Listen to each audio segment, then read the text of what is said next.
بسم اللہ الرحمن الرحیم۔ میرے چینل پر خوش آمدید۔ کہانی سننے سے پہلے میرے چینل کو سبسکرائب کر دیں، بیل آئیکن کو بھی پریس کر دیں تاکہ آنے والی نئی نئی ویڈیو سب سے پہلے آپ کو ملے۔ چلیں کہانی شروع کرتے ہیں۔ بادشاہ ہندوستان کو آج کل اس قسم کی شکایات بہت آ رہی تھیں کہ سندر بن کے جنگلات کا سلسلہ جہاں ختم ہونے لگتا ہے، وہاں سے لے کر سرحد تک کے علاقے میں جو شخص بھی آتا ہے وہ واپس نہیں لوٹتا۔ ویسے تو سندر بن کا جنگل ہی کم خطرناک نہ تھا۔ اس جنگل میں ہر قسم کے جانور آزادی سے گھومتے پھرتے تھے، کیونکہ اس طرف شکاری کم آتے تھے اور یہ راستہ عام استعمال میں نہ تھا۔ جو کوئی بھٹکا ہوا شخص ادھر آ بھی جاتا تو سمجھو درندوں کی دعوت کا انتظام ہو جاتا۔ اکثر و بیشتر وہ لوگ اس طرف آتے تھے جو مفرور ہوتے تھے اور قتل و غارت گری کے کیس میں پولیس کو مطلوب ہوتے تھے۔ وہ یہاں آ تو جاتے تھے، لیکن ان کو یہ معلوم نہ تھا کہ جس راستے پر آ چکے ہیں اس راستے پر ان کی زندگی محفوظ نہیں، بلکہ موت کی طرف آ رہے ہیں، کیونکہ درندے کئی دن بھوکے ہوتے تھے اور انسان کے لذیذ گوشت کی خوشبو پاتے ہی ان پر ٹوٹ پڑتے تھے اور بھوک کی وجہ سے ہڈیاں تک چبا جاتے تھے۔ ان جنگلات میں ڈاکوؤں کا گروہ بھی رہ سکتا تھا اور اکثر ڈاکو ایسے جنگلات کو ہی اپنا مسکن بناتے تھے۔ ڈاکو اس جنگل میں اس لیے بھی کامیاب ہو جاتے کہ ایک تو ان کے پاس افرادی قوت زیادہ ہوتی تھی جو پہرا بھی دیتی تھی اور نگرانی بھی کرتی تھی۔ آدھے ڈاکو ایک بار سو جاتے اور دوسرے ڈاکو پہرا دیتے تھے۔ اس طرح ان کا ٹائم اچھا پاس ہو جاتا تھا۔ دوسری بات یہ تھی کہ ان کے پاس جدید اسلحہ تھا جو وہ پولیس کے مقابلے کے لیے اپنے پاس رکھتے تھے، لہٰذا یہ اسلحہ انہیں درندوں سے بھی محفوظ رکھتا تھا۔ جب بادشاہ ہندوستان کو یہ شکایات بہت زیادہ وصول ہونے لگیں کہ سندر بن کے جنگلات میں یا اس سے آگے کوئی بھی شخص جاتا ہے تو واپس نہیں لوٹتا، پہلے تو بادشاہ سلامت نے اسے وہم قرار دیا، لیکن جب شکایات کی تعداد بڑھتی چلی گئی تو اس نے لوگوں کو بتایا کہ سندر بن کے جنگلات کا پورا سلسلہ درندوں کا مسکن ہے، لہٰذا اس طرف جو جاتا ہوگا اسے درندے اپنی خوراک بنا لیتے ہیں۔ لیکن یہ بات عوام کے مسائل کا حل نہ تھی اور نہ اس بات سے ان کی شکایات کا ازالہ ہو سکا۔ جب روز روز شکایات بڑھتی گئیں تو بادشاہ نے انہیں سمجھانے کی بہت کوشش کی کہ بھائی ان جنگلات میں نہ صرف درندے ہیں بلکہ ڈاکوؤں نے بھی اپنا مسکن بنا رکھا ہے، اس لیے اس طرف جانے والے انسان کو یا تو درندے کھا جاتے ہیں یا پھر ڈاکو اپنا ساتھی بنا لیتے ہیں۔ اس کے علاوہ تیسری وجہ کسی کو سمجھ نہ آتی تھی۔ بادشاہ نے کہا اگر واقعی درندے اور ڈاکوؤں کا مسئلہ ہے تو جنگل کے شہری حصے کی طرف لوہے کی باڑ لگا دیتے ہیں تاکہ درندے اس طرف نہ آ سکیں اور بھولے بھٹکے لوگ اس طرف نہ جا سکیں۔ اس باڑ کے دور تک اسلحہ بردار سپاہی پہرے پر بٹھا دیتے ہیں تاکہ ڈاکو اس جنگل میں باڑ توڑ کر داخل ہوں تو پکڑے جائیں۔ ابھی یہ صلاح مشورہ ہو ہی رہا تھا کہ بادشاہ سلامت کے کان میں ایک وزیر خاص نے آ کر سرگوشی کی۔ بادشاہ سلامت اپنی جگہ سے اٹھ کھڑے ہوئے اور اپنے کمرے میں چلے گئے۔ شہزادی کی گمشدگی کا واقعہ معمولی نہ تھا۔ شہزادہ بادشاہ کا ولی عہد اور سلطنت کا وارث تھا، بلکہ اسے ہی ہندوستان کا بادشاہ بننا تھا۔ شہزادے کو اغوا کیا گیا تھا یا کسی نے قتل کر دیا۔ یہ بات بادشاہ کے ذہن میں آتے ہی ان تمام لوگوں کی شکایات سامنے آ گئیں جنہوں نے بادشاہ سے کہا تھا کہ سندر بن کے جنگلاتی علاقے سے آگے سرحد کے قریب کوئی علاقہ ہے جہاں سے جانے والا واپس نہیں آتا، لیکن بادشاہ نے اسے لوگوں کا وہم قرار دیا۔ اب یہی شکایات بادشاہ سلامت کو پیدا ہو گئی تھی۔ وہ سوچوں میں ڈوب گیا تھا کہ خدا نہ خواستہ شہزادہ سندر بن کے جنگلات کی طرف تو شکار کھیلنے کے لیے نہیں گیا، کہیں درندوں نے تو اسے نہیں کھا لیا، لیکن شہزادہ بہت ذہین، بہادر اور بہترین تیر انداز ہے، وہ درندوں سے اپنی حفاظت خوب کر سکتا ہے، تو کہیں ڈاکوؤں نے اسے یرغمال تو نہیں بنا لیا اور وہ کسی بھاری رقم کے عوض اس کی بازیابی کا مطالبہ تو نہیں کریں گے۔ کاش ایسا ہی ہو، کیونکہ باری سے باری رقم ادا کر کے ڈاکو سے شہزادے کو چھڑایا جا سکتا ہے، لیکن خدا نخواستہ درندوں نے کھا لیا تو اسے واپس کیسے لاؤں گا؟ یہ بادشاہ کے ذہن میں ایک خیال بجلی کی طرف آ رہا تھا کہ کہیں شہزادہ درندوں اور ڈاکوؤں سے بچ کر اسی سرحد کی طرف نہ چلا گیا ہو جس کی طرف جانے والا پلٹ کر واپس نہیں آتا۔ اب تو محل میں ایمرجنسی کے نفاذ کا سامان لگ رہا تھا۔ بادشاہ سلامت کی نیندیں اڑ چکی تھیں، ہر طرف بے چینی اور اضطراب کا دورہ تھا۔ بادشاہ کو سمجھ نہیں آ رہا تھا کہ کارروائی کا آغاز کہاں سے کرے اور کیسے کرے۔ اس نے اپنے تمام مشیروں کو بلایا اور مشورہ کیا۔ مشیر خاص نے ڈرتے ڈرتے بادشاہ سلامت سے بہت کام کی بات کہی۔ بادشاہ حضور، خدمت خلق عین عبادت ہے۔ جو مخلوق خدا کی خدمت کرتا ہے، ان کی مشکلات کو حل کرنا اللہ کے ذمے ہو جاتا ہے، کیونکہ سب سے بڑا مشکل کشا وہی ذات ہے۔ مشیر نے بادشاہ سلامت کو سمجھانے کی کوشش کی، لیکن بادشاہ پر مشیر خاص کی بات واضح نہ ہوئی۔ مشیر خاص، تم کیا کہنا چاہتے ہو؟ بلا خوف کہو۔ بادشاہ نے اس کی بات پر دھیان دیتے ہوئے حکم دیا۔ حضور والا، میں آپ کا خادم ہوں، فقط یہ کہنا چاہتا ہوں کہ بادشاہ سلامت اگر عوام یعنی حلقے خدا کی شکایات کا ازالہ کرنے کے لیے اقدامات کریں تو ممکن ہے شہزادہ بھی بازیاب ہو جائے۔ یعنی آپ ان کی وہ شکایات پر ذرا غور کریں کہ سندر بن کے جنگلات میں جانے والا پلٹ کر واپس نہیں آتا۔ بادشاہ سلامت مشیر خاص کی بات اچھی طرح سمجھ چکے تھے، لہٰذا انہوں نے کثیر تعداد میں فوج کو تیار کیا تاکہ سندر بن کے جنگلات سے کارروائی کا آغاز کیا جائے اور عوام الناس اور حلقے خدا کو درندوں سے محفوظ رکھا جائے۔ بادشاہ ہندوستان بذات خود 10,000 افراد میں مشتمل اسلحہ بردار فوج کے ساتھ روانہ ہوئے۔ انہوں نے سیدھا سندر بن کے جنگلات کا رخ کیا۔ بادشاہ کا محل یعنی حکومت سے سندر بن کا فاصلہ 2 دن اور 1 رات کا تھا۔ بادشاہ کا قافلہ 1 دن کی مسافت طے کر چکا تھا اور انہیں راستے میں ایک بزرگ ملے۔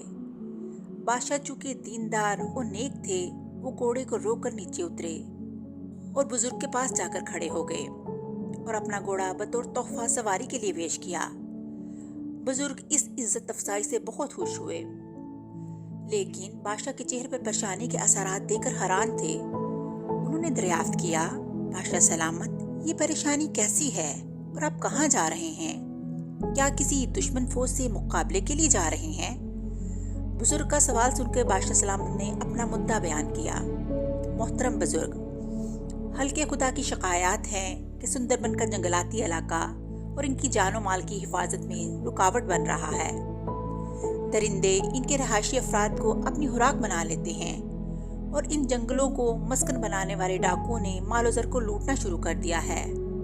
اس لیے سندر بن سے ان دونوں مزید درندوں کا صفایا کرنے کا عزم لے کے جا رہا ہوں۔ بادشاہ کی بات سن کر بزرگ کو اطمینان نہ ہوا، لیکن بادشاہ سلامت، یہ دونوں مسائل بتا کر آپ کے چہرے پر پریشانی چھائی ہوئی ہے، مجھے کوئی خاص وجہ بتائیں۔ بزرگ بہت چہرہ شناس تھے، انہوں نے بادشاہ سے پریشانی کی اصل وجہ دریافت کی۔ اس پر بادشاہ کو دل کی بات لبوں پر لانی پڑی۔ محترم بزرگ، دراصل میرا بیٹا شہزادہ اغوا ہو گیا ہے، اس کی کوئی اطلاع نہیں ہے کہ وہ کہاں ہے اور کس حال میں ہے۔ اس لیے میرے مشیر خاص نے میری توجہ اس طرف مبذول کروائی کہ میں فرش زمین والوں پر مہربان ہوگا تو عرش بری والا مجھ پر مہربان ہوگا۔ بادشاہ سے اس کی پریشانی کا سن کر بزرگ کچھ دیر کے لیے خاموش رہے اور آنکھیں بند کر کے کھڑے رہے۔ کچھ دیر کے بعد انہوں نے اللہ اکبر تکبیر کہی اور بادشاہ سلامت کو اپنے گلے میں موتیوں کا ہار اتار کے دیا۔ بادشاہ سلامت، آپ کا فیصلہ بالکل درست ہے، آپ درست راستے پر جا رہے ہیں۔ اللہ تعالیٰ جس کو ہدایت دیتا ہے اسے صراط مستقیم پر چلاتا ہے۔ آپ اس سیدھے راستے پر چلتے رہنا اور آخری سرحد تک پہنچ جانا، چاہے راستے میں جس قدر رکاوٹیں اور مشکلات آئیں، انشاءاللہ آپ حلقے خدا کی خدمت کرنے میں کامیاب ہو جائیں گے اور اپنا دلی مدعا بھی پائیں گے۔ بادشاہ نے بزرگ کے منہ سے صراط مستقیم کی بات سنی تو مطمئن ہو گئے اور مالا کو لے کر اپنے کلائی پر باندھ لیا۔ محترم بزرگ، کیا میرا بیٹا کسی بہت بڑی مصیبت میں ہے؟